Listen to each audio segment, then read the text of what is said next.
নমস্কার সুপ্রদর্শক, আপনারা দেখছেন আপনাদের প্রিয় চ্যানেল নীলকণ্ঠ টুর সঙ্গে রয়েছে আমি বিনয়। থাম্বনেল দেখে তো আপনারা বুঝেই গেছেন যে আজকের এই কন্টেন্টের বিষয়বস্তু কি হতে চলেছে।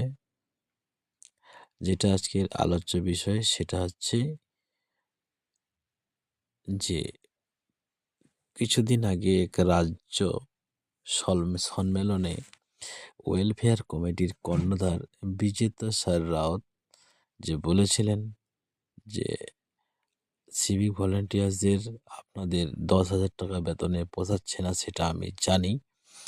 আপনাদের 18,000 টাকার বেতন বৃদ্ধির প্রস্তাব আমি মাননীয় মুখ্যমন্ত্রীর কাছে রেখেছি।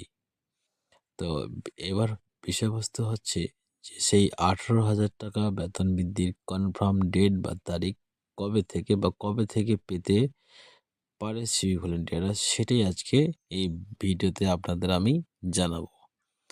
তো আপনারা এই ভিডিওটি যে কথাগুলি আছে সেগুলি শুরু থেকে শেষ পর্যন্ত মনোযোগ সহকারে শুনেন, স্কিপ না করে।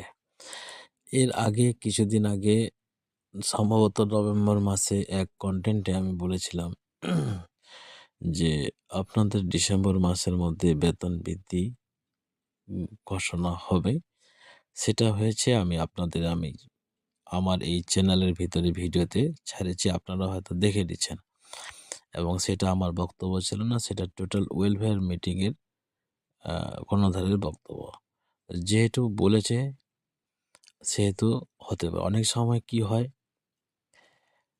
এই যে মিটিংয়ে যে কথাগুলো বলে সেগুলো 19-20 হয়ে যায়, বা হয়তো এরা আগে থেকেই বেতন 18,000 টাকা ঠিক করে রেখেছে, পরে হয়তো জানাচ্ছে। এটা যদি কিছুটা যদি ঠিক করে না রাখে তাহলে এভাবে বলতে পারে না। অতএব সেটা আপনারা 100%-এর মধ্যে 90% ধরে নিতে পারেন।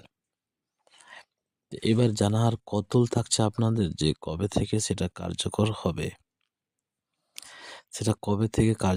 এবং কবে থেকে আপনারা পেতে শুরু করবেন সেই 18,000 টাকা বেতন। তো অবশ্যই যারা আমার পুরনো দর্শক রয়েছেন, অডিয়েন্স রয়েছেন, অবশ্যই আপনারা সেই আপডেটগুলি পেয়ে থাকেন। এবং নতুনরা আপনারা যারা শুনতেছেন এখন, যদি আপনারা সেই আপডেটটি পেতে চান, আমি কিছুদিন পরে একটা আবার কন্টেন্ট ক্রিয়েট করব। সেই কন্টেন্টের মাধ্যমে আমি আপনাদের জানাবো যে কবে থেকে সেটা কার্যকর হবে। যদি সেই আপডেটটি আমি পেয়ে থাকি, সবার প্রথমে আমি ছাড়বো এবং আপনারা সবার প্রথমেই জানতে পারবেন। পরে আপনারা অন্যান্য মাধ্যমেও জানতে পারবেন, যেরকম নিউজ সংবাদ, অন্যান্য ইউটিউব চ্যানেলের মাধ্যমে কিন্তু আপনারা সেই বিষয়টি জানতে পারবেন। তো খুব তাড়াতাড়ি যদি আপনারা জানতে চান তাহলে অবশ্যই চ্যানেলটি সাবস্ক্রাইব করে রাখবেন। সাবস্ক্রাইব করে রাখলে আপনারা সাথে সাথে নোটিফিকেশন পেয়ে থাকবেন। তো চলুন, মাননীয় ওয়েলফেয়ার কমিটির কর্ণধার বিজেতা স্যার রাউত বলেছিলেন যে আপনাদের সমস্ত দাবি দাওয়া আমি আস্তে আস্তে পূরণ করেছি, এবং এটারও আমি আপনাদের জন্য দাবি রেখেছি, এবং সেটা খুব শীঘ্রই কার্যকর হতে চলেছে। তার আগে আপনাদের সবাইকে একত্রিত হতে হবে।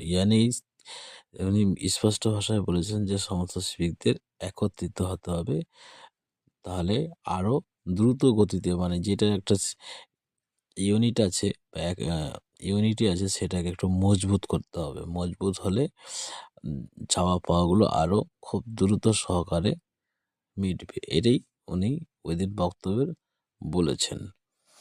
তারা আরো আগে যেগুলো কার্যকর হয়নি সেগুলো তিনি তুলে ধরেছিলেন, যে আপনাদের আগে আইডি কার্ড ছিল না, সেগুলো করা হয়েছে।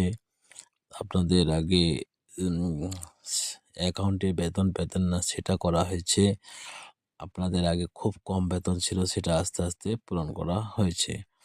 আপনাদের ইউনিফর্মের কাপড়টা খুব খারাপ ছিল, সেটাও ভালো করা হয়েছে। এইসব বিষয়ে অনেক কিছু বলেছে। এরপর যেটা হচ্ছে সেটা হচ্ছে আপনারা এই নীলকণ্ঠ 2 চ্যানেলের মাধ্যমে অরিজিনাল খবর শুনতে পারবেন। যদি জানতে চান তাহলে অবশ্যই চ্যানেলটি সাবস্ক্রাইব করে পাশে থাকবেন। ধন্যবাদ সবাইকে।